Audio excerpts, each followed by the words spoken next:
aqui, o Ribeneto, nós estamos em mais um vídeo para o canal Na Minha Estante. Hoje eu trago para vocês o vídeo veredito mais difícil que eu já fiz na minha vida, mas eu acho que realmente vai ser necessário e... Enfim, eu estou falando de Harry Potter and the Cursed Child, da J.K. Rowling, do John Tiffany e do Jack Thorne. Tô com medo. Acho que, como já deu pra perceber pela minha expressão, o livro não foi o que eu esperava e eu acabei ficando de um lado que, por mais que eu já tivesse preparado, eu não queria estar. Enfim, espero de verdade que vocês gostem do vídeo e continuem comigo até o final. Vamos lá? Harry Potter and the Cursed Child foi lançado no último dia 31 de julho. Ele não é exatamente um livro e, na verdade, ele é o roteiro da peça que estreou lá em Londres, que vai contar a história de 19 anos depois de Relíquias da Morte. E apesar do título ser Harry Potter, o protagonista dessa história aqui não vai ser o Harry, sim vai ser o filho do meio dele, o Alvo Severo. A história vai começar no mesmo ponto que o livro 7 termina, ou seja, no epílogo do King's Cross. E nós vamos ver o Alvo Severo indo para Hogwarts, sendo selecionado para Sonserina. Contra todas as possibilidades possíveis, ele se tornando o melhor amigo dos Scorpius, que é o filho do Draco Malfoy.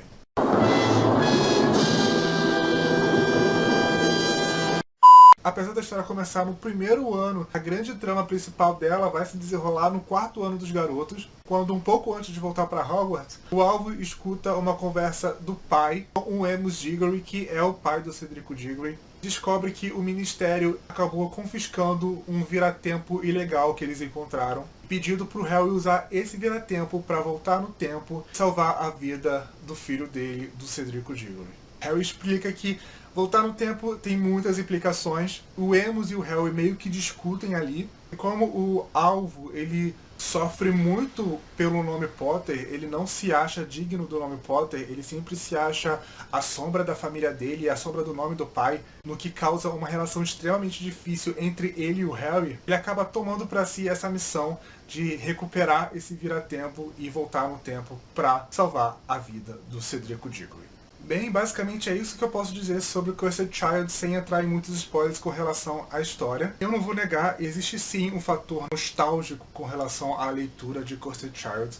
Em vários momentos da interação de alguns personagens, como Rony e Hermione, a interação Harry e Draco, você vai se pegar sorrindo por efeito de nostalgia, por você ver aqueles personagens que você tanto gosta interagindo de novo e você vendo como é que é a vida adulta deles. Logicamente, que essa história traz seus pontos positivos. Mesmo estando decepcionado, eu reconheço isso. Eu acho que o maior ponto positivo dessa história aqui é a amizade do Alvo com os Scorpius, com o filho do Draco. Eu acho que a relação do Alvo com os Scorpius é muito mais de irmão, tanto que eu acho a lealdade dos Scorpius muito maior ao Alvo do que a lealdade do Alvo aos Scorpius, porque o Alvo seria o líder da dupla e o Scorpius seria o seu guidor, seria aquele garoto meio nerd, meio atrapalhado. Falando dos Scorpius em si, ele é o melhor novo personagem dessa história. Você não tem como não se apaixonar pelos Scorpius. Pra falar a verdade, eu gostei muito mais dos Scorpius do que do próprio Alvo. Eu entendia a problemática da relação dele com o pai. Ele não tinha aquele carisma que os Scorpius têm. E os Scorpius, ele te compra logo no começo. Assim, logo que ele aparece. E você percebe que ele é o completo oposto do pai. E, enfim, ele, sem sombra de dúvidas, é o melhor personagem de Cursed Child. Eu adorei a forma como o Draco, ele se agarra à relação dele com o filho. E ele também foi um personagem que me surpreendeu muito nessa vida madura. Mas já que nós estamos falando sobre o Draco e sobre os Scorpius, vamos começar a falar dos pontos negativos de Cursed Child, que, enfim, eu não posso fazer vista grossa. O meu primeiro problema com relação a Cursed Child é o boato que permeia a história de que o Scorpius não seria filho legítimo do Draco, que na verdade ele seria filho do Voldemort, que a esposa do Voldemort tinha voltado no tempo para ter esse filho, pois eles não poderiam ter filhos, que o Scorpius na verdade não seria filho do Draco e sim o filho do Voldemort. Eu não sei como esse boato começou, mas já pelo princípio eu achei a coisa mais risível e mais ridícula do mundo. Na própria descrição do personagem, quando o personagem vai falar um pouco as diferenças dele com o pai, ele fala que apesar dele ter o cabelo louro como o pai e se parecer com o pai, ele é bastante diferente do Draco. Aí você já se pega perguntando, o filho nasceu com um cabelo tão platinado quanto o pai e as pessoas ainda acham que o garoto é filho do Voldemort. What? Isso não faz sentido nenhum. Se a criança é parecida com o pai, isso já mataria completamente as fofocas. Outro ponto que não me convenceu nessa história foram as cenas de ação presentes em Cursed Child. Na verdade, algumas cenas de ação que acontecem em Cursed Child, eu senti uma pequena vergonha alheia, porque é tudo um pouco forçado. E ok, talvez o problema seja meu, porque eu não li esse livro imaginando a peça. Eu li esse livro imaginando uma cena de verdade, como você lê em qualquer outro livro. Mas me desculpa, eu não vou ver a peça, então eu vou ler esse roteiro como uma história como outra qualquer. E para uma história como Harry Potter, nenhuma cena aqui é nível de ação Harry Potter. Nenhuma cena aqui demonstra todo aquele quê de fantasia e magia que a J.K. Rowling soube construir tão bem no decorrer de 7 livros. Uma das cenas principais aqui, que é quando o Scorpius e o Alvo sobem no Expresso de Hogwarts. Eu não vou dizer por que eles subiram no Expresso de Hogwarts, porque eu acho que já estou contando spoilers demais. Eu só falei, ai meu Deus, não, isso não parece Harry Potter. Não. It feels reductive.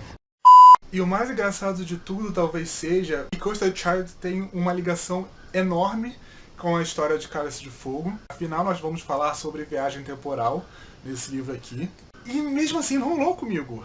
E mesmo amando Cálice de Fogo, que é o meu livro favorito da série, parecia outra história. As citações que acontecem aqui parecia descolado, desconexo com a história de Cálice de Fogo. Parecia um universo paralelo. E aí nós entramos na questão do vira-tempo, que esse vira-tempo que aparece aqui, ele é completamente diferente do que nós conhecemos. E ele vai criar todo um outro paralelo sobre viagem no tempo, sobre paralelos temporais. E eu não senti que isso fez sentido no universo de Harry Potter. Você consegue visualizar o que eu tô pensando? Não deu liga, não encaixou, não fez sentido com tudo aquilo que a Rowling construiu. E esse roteiro sofre exatamente disso. Apesar de eles argumentarem que o argumento da história é da J.K. Rowling, você sente falta da construção da Rowling, você sente falta do desenvolvimento da Rowling, do detalhismo da Rowling, da magia que ela soube trazer nos 7 livros.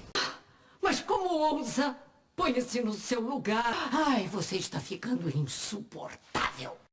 E talvez esse erro fique maior com a revelação final desse livro aqui. Obviamente não vou contar, eu vou conversar com vocês, com quem já leu ou com quem já sabe dos spoilers depois dos créditos desse vídeo. Mas a verdade é que quando você chega nesse final e se depara com o tipo de revelação que esse livro traz, você faz um background com toda a série Harry Potter, você se pergunta, os autores, eles lembram de Relíquias da Morte? Eles leram Relíquias da Morte? Eles ao menos viram o filme de Relíquias da Morte? E não tá aparecendo. Pois é incoerente desse jeito. Não tem coerência nessa revelação. E quando você chega nela, você percebe que leu uma fanfic publicada.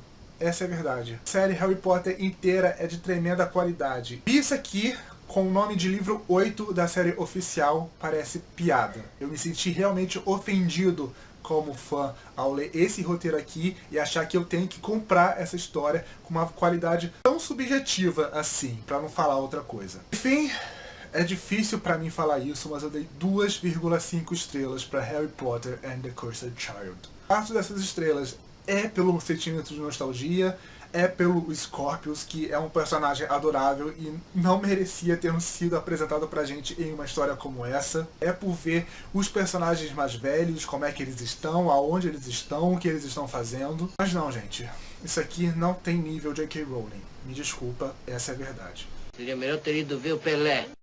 Bom, pessoal, esse foi o meu veredito sobre Harry Potter and the Cursed Child do Jack Thorne. Eu vou acreditar ele porque é ele que fez o roteiro. Espero que vocês tenham entendido o meu posicionamento com relação ao livro. Mas enfim, se você gostou do vídeo, clique aqui embaixo gostei, vai estar ajudando bastante ao canal e a pessoa que vos fala. Se você ainda não é inscrito na minha estante, seja muito bem-vindo ao canal e se inscreva para estar sempre sabendo quando tem vídeo novo por aqui. Curta a fanpage da minha estante lá no Facebook, onde geralmente posto todas as novidades durante a semana. Eu também estou no Instagram e no Twitter. Para quem quiser me seguir, os links vão estar aqui embaixo na caixa de informações, juntos com o meu perfil para o Goodreads. E aí, vocês já leram Cursed Child? Se vocês estão esperando por Cursed Child, deixa aqui embaixo nos comentários. Vou adorar conversar com vocês. Pois aqui foi o Ribe Neto para mais um vídeo veredito do canal na minha estante. Tchau, pessoal, e até o nosso próximo encontro.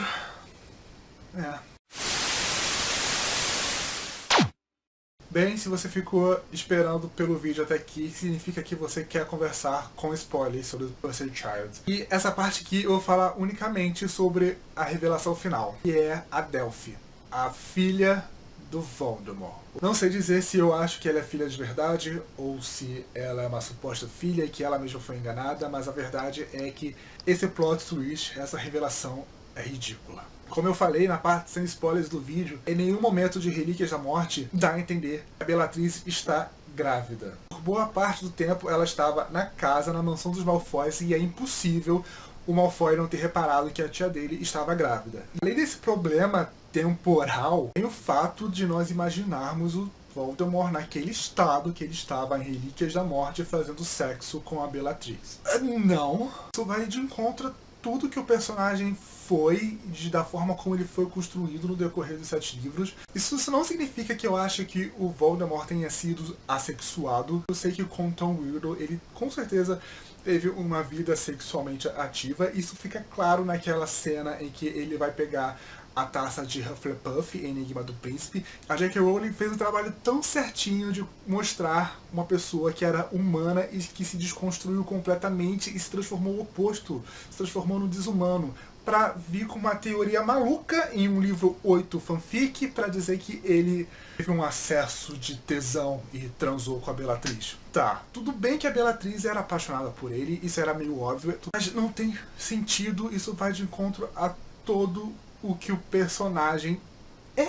O Voldemort tinha deixado de ser humano há muito tempo, gente. Há muito tempo ele já tinha deixado de ser humano em Relíquias da Morte. Ele já era uma criatura totalmente desalmada. Ele literalmente não tinha mais alma. As almas deles estavam presas em objetos. E ele vai lá, e no meio de uma guerra pelo poder, personagem que sempre visou o poder, ele vai lá e vai olhar assim: ah, você é minha fiel escudeira. Vamos lá transar um pouquinho.